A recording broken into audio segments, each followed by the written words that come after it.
das Live-Bild so. Wir haben Live-Bild und Replay, ja. Wir sehen also im Vordergrund im Lead zwei Piper P18 von der Flugsportgruppe Condor, gefolgt von einer L19. Some other oldtimers in the sky then. Here you can see two Piper Cubs. Die ist also fast überall, aufgrund dessen, dass sie sehr kostengünstige Haltung ist, auf fast jedem Flugfeld einzufinden.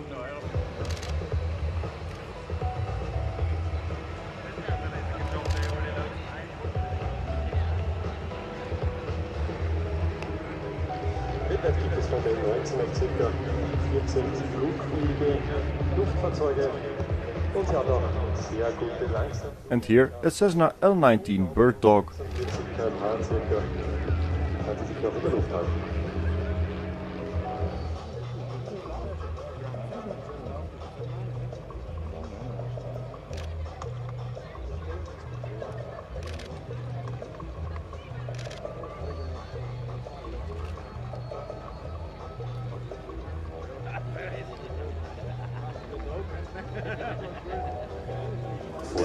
And another pass by the bird dog, this time joined by a Saab Sapphire.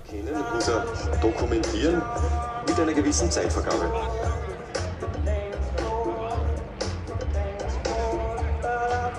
In der zweiten Maschine sitzt ein alter Bekannter von mir, ein Staffelkamerad, er ist bereits im Ruhestand, Vize-Leutnant Hubert Strimitzer, 68 Jahre, er war Einsatzpilot. Ich möchte Sie in diesem Zusammenhang und an dieser Stelle aufmerksam